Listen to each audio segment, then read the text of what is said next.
Station থেকে একটু দূরে রাস্তার ধারে হলুদ আলোয় ছোট্ট একটি ধাবা ছিল। সেখানে শহরের ভিড় থেকে আলাদা আরেকটি জীবন চলত। এখানে শব্দ কম ছিল, কিন্তু সংগ্রাম ছিল অনেক বেশি। সেই ধাবাটি চালাত নয়না।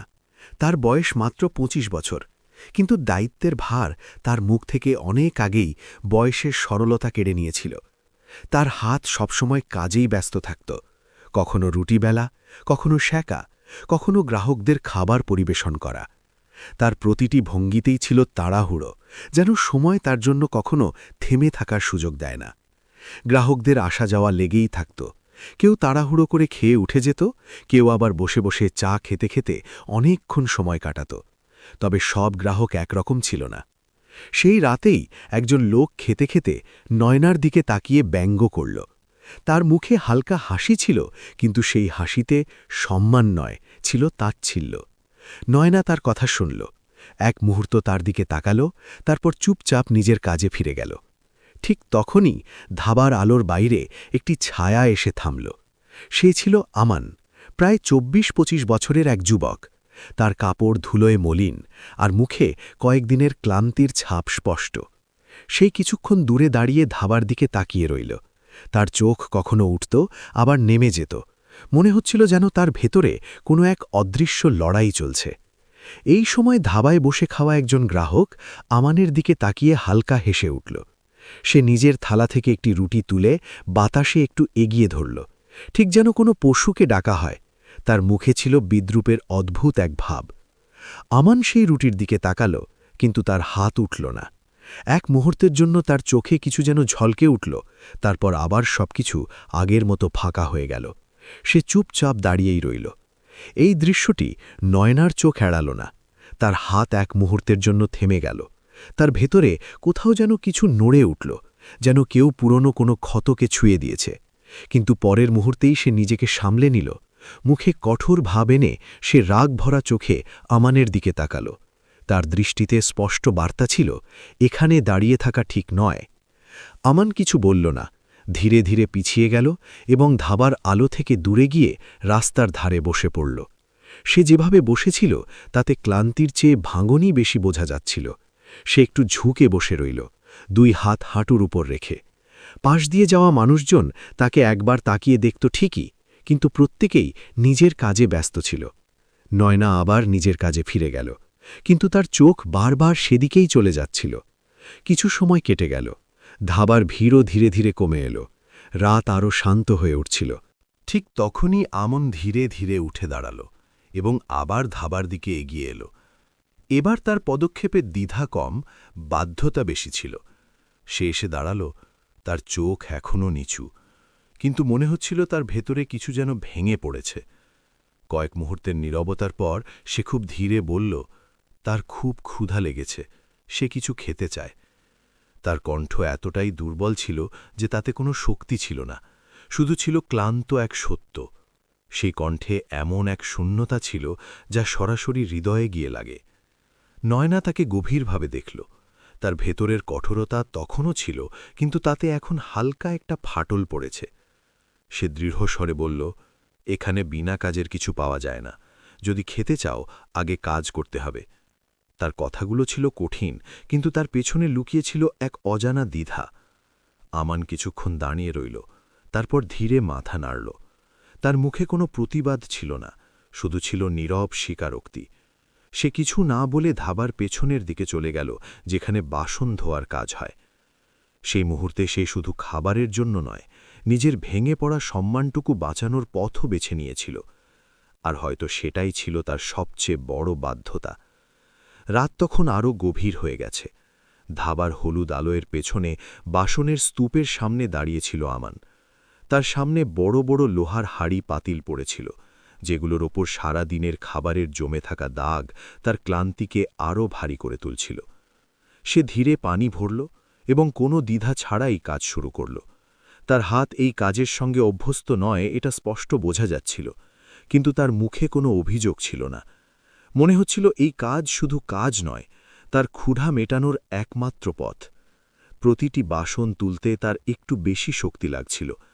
তার আঙুলগুলো দুর্বল হয়ে পড়েছিল, বারবার থামতে ইচ্ছে করছিল, কিন্তু সে নিজেকে থামতে দিচ্ছিল না। ধীরে ধীরে তার শ্বাস ভারী হয়ে উঠছিল, কপালে ঘাম জমে উঠেছিল, যদিও রাতের বাতাস ঠান্ডা ছিল। তারপরও সে থামেনি। একের পর এক বাসন ঘষেই চলেছিল, যেন থেমে যাওয়া তার জন্য হারের সমান। ধাবার সামনে নয়না তার কাজে ব্যস্ত ছিল, কিন্তু তার মন বারবার পিছনের দিকে টানতে লাগছিল। সে চাইতেও সেই ছেলেটিকে উপেক্ষা করতে পারছিল না। তার চোখে আগের মতো কঠোরতা ছিল না, বরং হালকা এক অস্বস্তি দেখা দিতে শুরু করেছিল। সে বহু মানুষকে দেখেছে যারা কাজ থেকে পালানোর জন্য নানা বাহানা বানায়, কিন্তু এই ছেলেটি আলাদা। সে কিছু না বলে, মাথা উঁচু না করে চুপচাপ কাজ করে যাচ্ছিল, যেন তার কাছে থামার কোনো বিকল্পই নেই। সময় ধীরে ধীরে কেটে যাচ্ছিল। বাসনের স্তূপ ক্রমশ কমতে লাগল, কিন্তু আমানের কাজের গতি ঠিক ততটুকুই ধীর হতে চলল। তার কাঁধ নেমে গেছে, চোখ বারবার বন্ধ হতে লাগল। তার শরীরের দুর্বলতা এখন স্পষ্ট দেখা যাচ্ছিল। সে একটি বড় বাসন তুলতে চেষ্টা করল, কিন্তু হাত সাথ দিল না। বাসন হাত থেকে ফেটে পড়ে গেল, আর ঠিক সেই মুহূর্তে তার শরীরও ভারসাম্য হারাল। সে মাটিতে লুটিয়ে পড়ল, যেন তার ভেতরের সমস্ত শক্তি হঠাৎ শেষ হয়ে গেছে।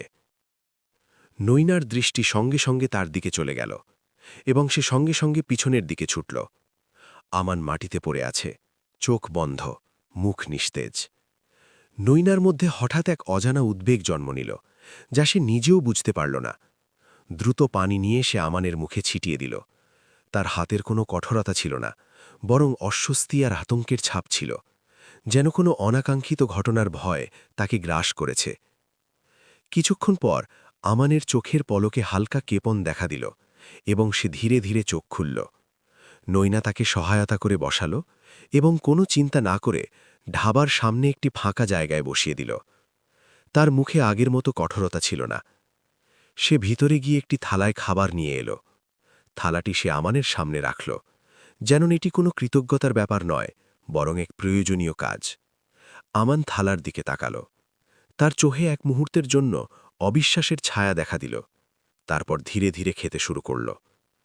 কয়েক মুহূর্তের মধ্যেই তার শ্বাস কিছুটা স্বাভাবিক হল, আর মুখে হালকা প্রাণ ফিরে এলো। খাবার শেষ করে সে থালা থেকে চোখ সরাল এবং ধীরে মাথা তুলল।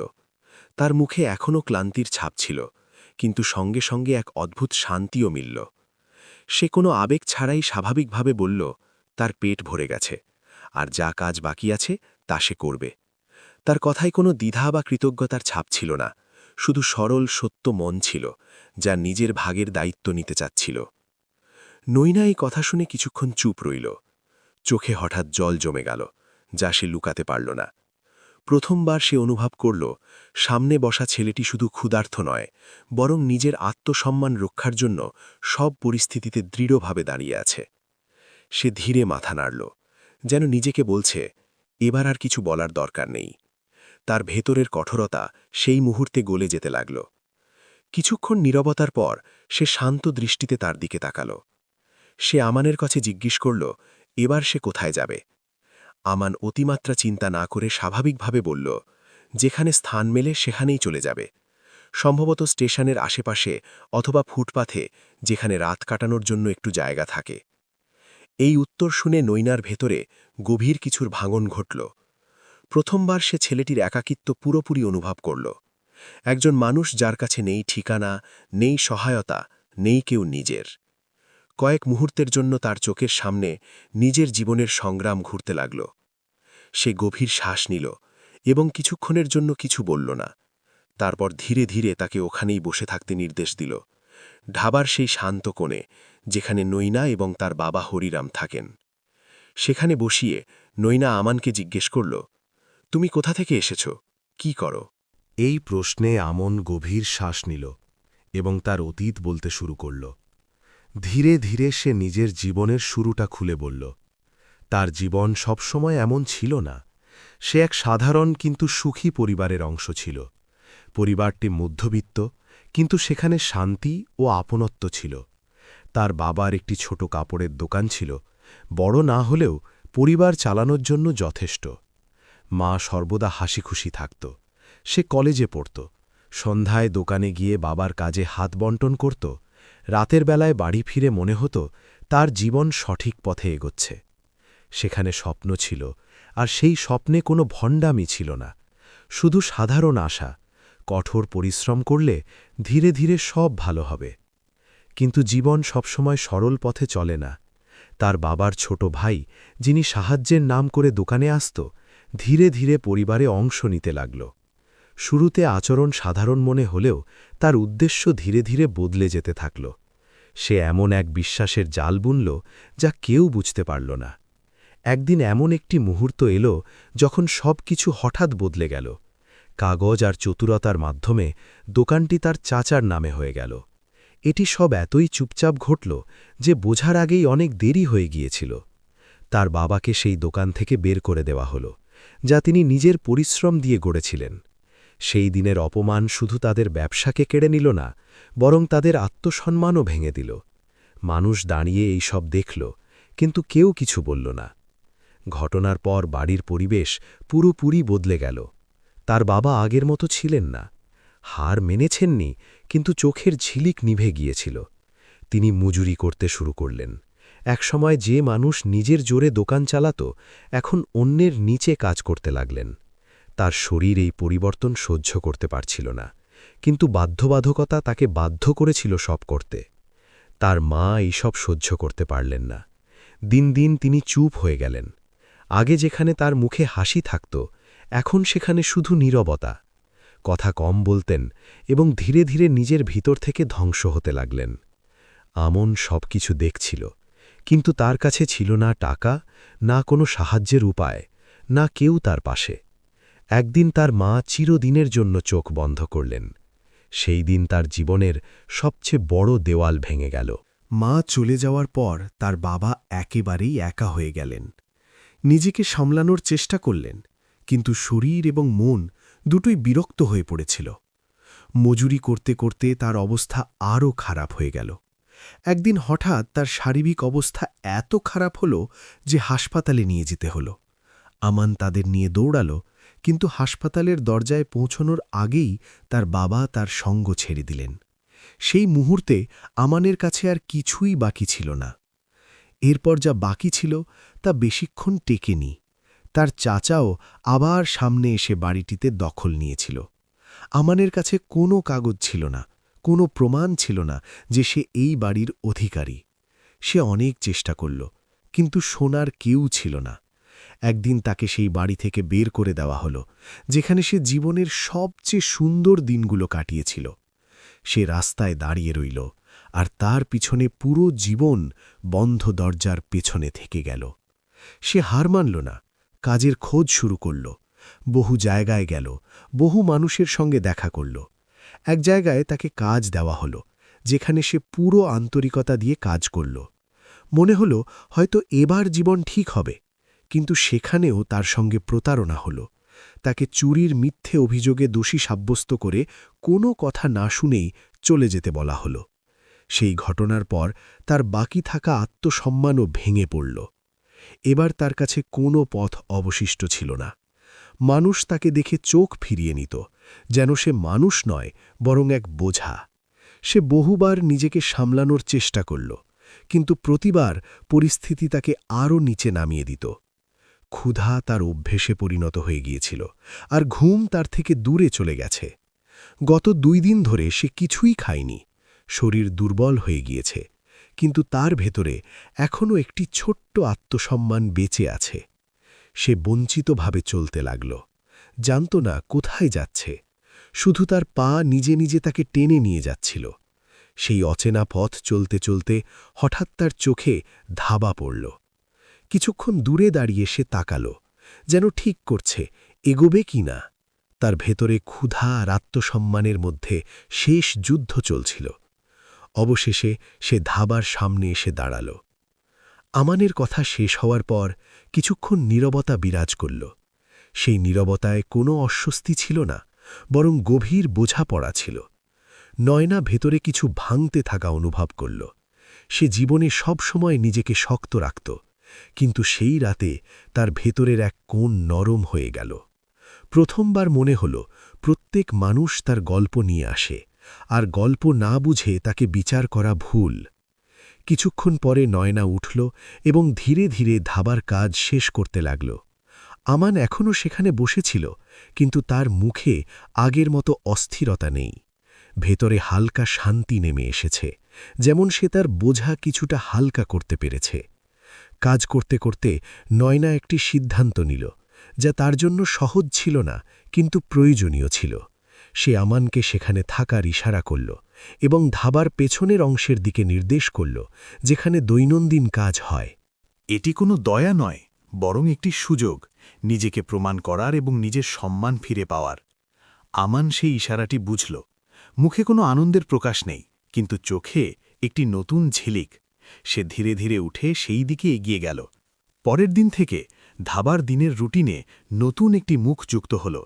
আমান এখন শুধু ক্ষুধার্ত ছেলেটি নয়, বরং ধাবার অংশ হয়ে গেল। সকাল থেকে রাত পর্যন্ত সে প্রতিটি কাজে সাহায্য করত। বাসন ধোয়া, টেবিল পরিষ্কার করা, পানি ভরা, গ্রাহক বসানো। সে প্রতিটি কাজ সম্পূর্ণ মন দিয়ে করত।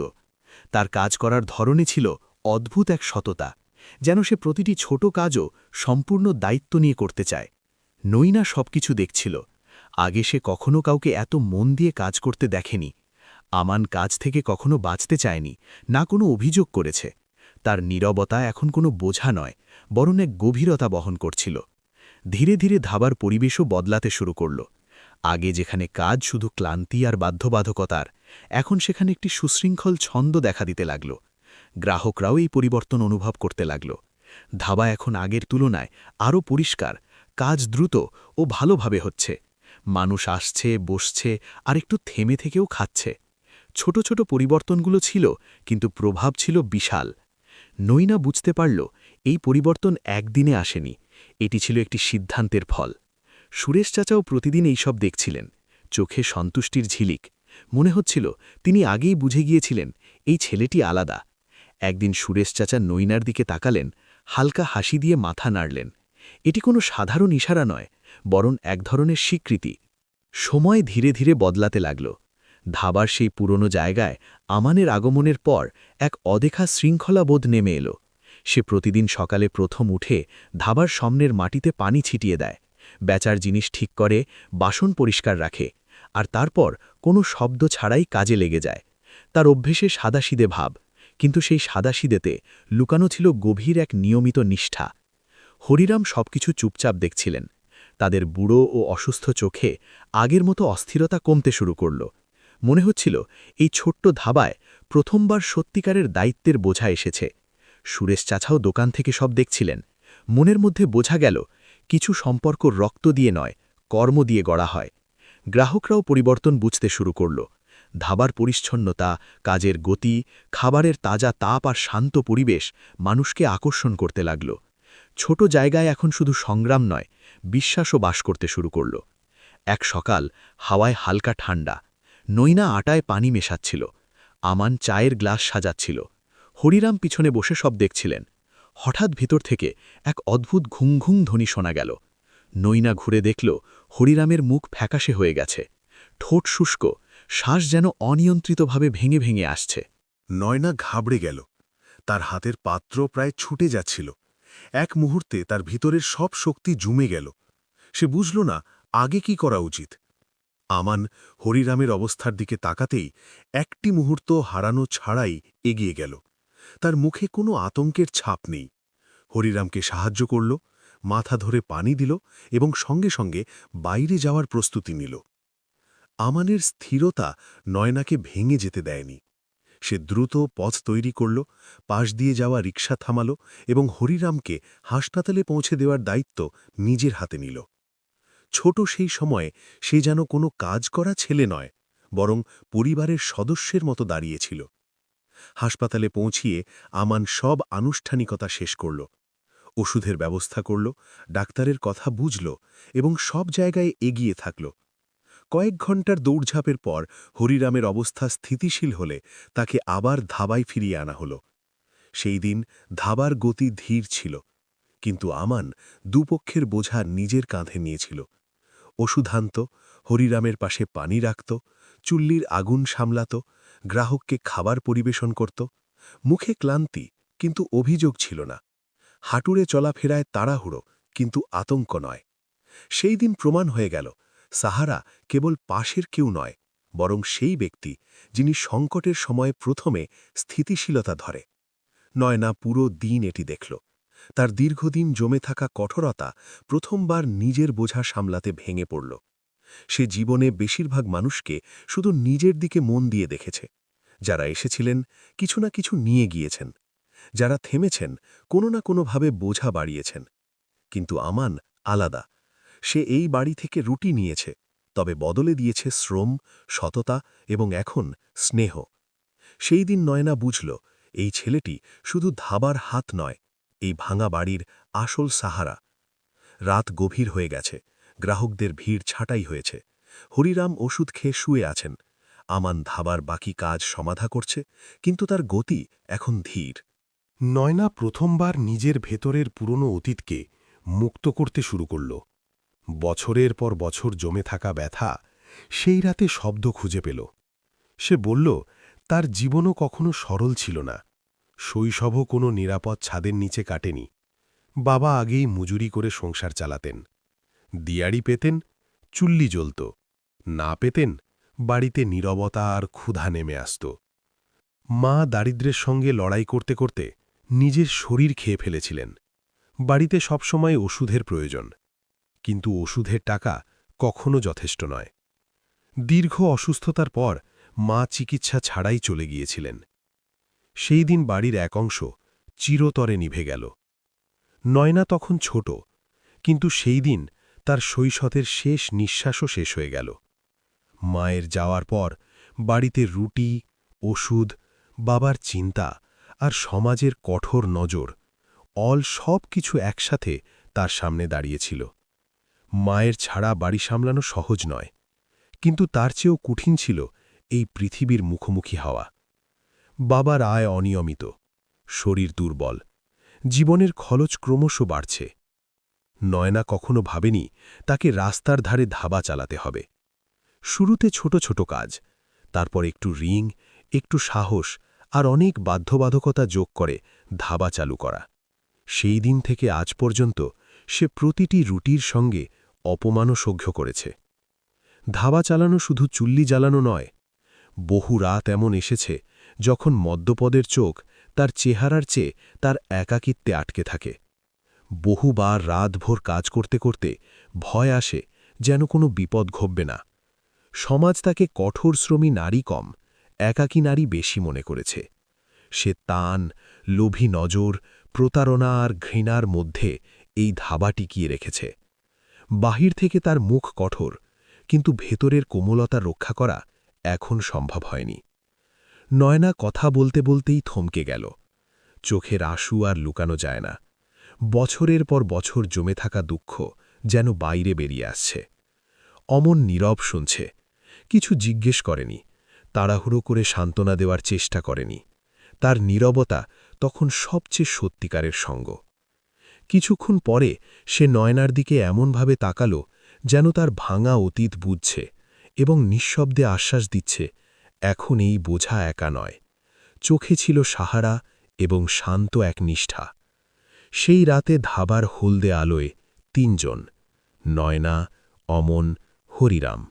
ছোট সেই সীমিত জায়গায় তিনটি আলাদা জীবন প্রথমবার একত্রিত হচ্ছে। হরিরামের শ্বাস এখন নিয়মিত। নৈনার বোঝা কিছুটা হালকা। বাইরে রাস্তা আগের মতোই, শহর আগের মতোই, কিন্তু ধাবার ভিতরে নতুন একটি বাড়ি গড়া শুরু হয়েছে। আর এই নীরব, গভীর ও সত্যিকারের পরিবর্তনের মধ্য দিয়েই তাদের জীবনের একটি নতুন মোড় তৈরি হতে লাগল। নৈনা এবং আমান কোনো আনুষ্ঠানিক বন্ধনের বাইরে থেকেও একসাথে দায়িত্ব ভাগাভাগি করতে লাগল। আর হরিরাম এটি দেখে ধীরে ধীরে ভেতর থেকে নিশ্চিন্ত হতে লাগলেন। তবুও চারপাশের মানুষের নজর এবং সমাজের অমীমাংসিত কথাগুলো মাঝে মাঝেই শান্ত জীবনের বাইরে একটি হালকা চাপ তৈরি করত, যা অগ্রাহ্য করা সহজ ছিল না। এই মাঝেই একদিন সুরেশ চাচা ধাবা এলেন এবং হরিরামের পাশে বসলেন। দীর্ঘ সময় ধরে সবকিছু নিঃশব্দে দেখার পর তারা বুঝতে পেরেছিলেন, দুজনের শ্রম, একে অপরের প্রতি সম্মান এবং সেই জায়গায় জন্মে নেওয়া বিশ্বাস, তাদের মনে একটাই ব্যাপার স্পষ্ট, এই সম্পর্ক আর শুধুই কাজের সীমায় নেই। তারা হরিরামকে বোঝালেন, জীবন কেবল চলানোর জন্য নয়, এটি নিরাপদ ও সম্মানের সঙ্গে বাঁচার জন্য। তাদের কথায় অভিজ্ঞতা, উদ্বেগ এবং এক সত্যিকারের ইচ্ছে ছিল। যে দুজন এই জীবনকে একসাথে এগিয়ে নিতে চাইছে, তারা সমাজের অনিশ্চয়তা থেকে সুরক্ষিত থাকুক। হরিরাম সব শুনে চুপচাপ থাকলেন। কিছুক্ষণ পর নইনা এবং আমানকে একসাথে বসানো হল। সেখানে কোনো চাপ নেই, কোনো তাড়াহুড়ো নেই, শুধু একটি শান্ত পরিবেশ, যেখানে জীবন পরিবর্তনের একটি বড় সম্ভাবনা বিদ্যমান। দুজনের মধ্যে আগেই একটি গভীর বোঝাপড়া তৈরি হয়ে গেছে, কিন্তু এই সিদ্ধান্ত শুধু অনুভূতির নয়, বরং পুরো জীবনের জন্য। পরবর্তী কয়েকদিন শান্তভাবে কেটে গেল, তবুও সেই সময়ের মধ্যে অনেক কিছু ভেতর থেকেই পরিবর্তিত হতে লাগল। নইনা প্রথমবার নিজের জীবনকে একাকিত্ব থেকে আলাদা চোখে দেখল, আর আমন বুঝল তার এখন শুধু কাজ নয়, বরং এমন একটি জায়গা আছে যেখানে সে থেমে থাকতে পারে। দুজনেই তাদের অতীতের ব্যথা বুঝে এক ধরনের সিদ্ধান্ত নিল, যেটি শুধু একসাথে থাকার নয়, বরং একসাথে বাঁচার। ধীরে ধীরে এটি প্রকাশ পেল যে তারা একে অপরের সঙ্গে থাকার সিদ্ধান্ত নিয়েছে। এটি কোনো আনুষ্ঠানিক ঘোষণা নয়, বরং একটি সহজ স্বীকৃতি, যা তাদের আচরণ ও জীবনযাত্রায় স্পষ্ট দেখা যাচ্ছিল। এখন ধাবা কেবল কাজের জায়গা নয়, বরং এটি একটি বাড়ি হয়ে উঠেছে, যেখানে দুজন মিলে তাদের অতীতের বোঝা হালকা করে নিচ্ছে।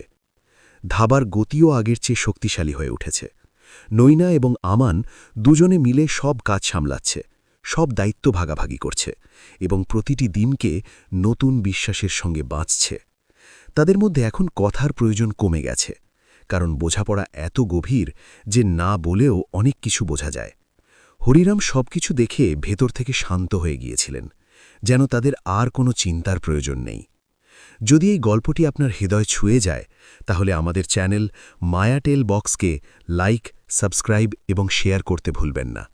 কমেন্টে আপনার এবং আপনার শহরের নাম লিখুন, যাতে আমরা জানতে পারি আমাদের গল্প কোথা কোথা পর্যন্ত হৃদয় ছুঁয়ে যাচ্ছে। পরবর্তীবার আমরা আবার নতুন এক আবেগঘন গল্প নিয়ে হাজির হব।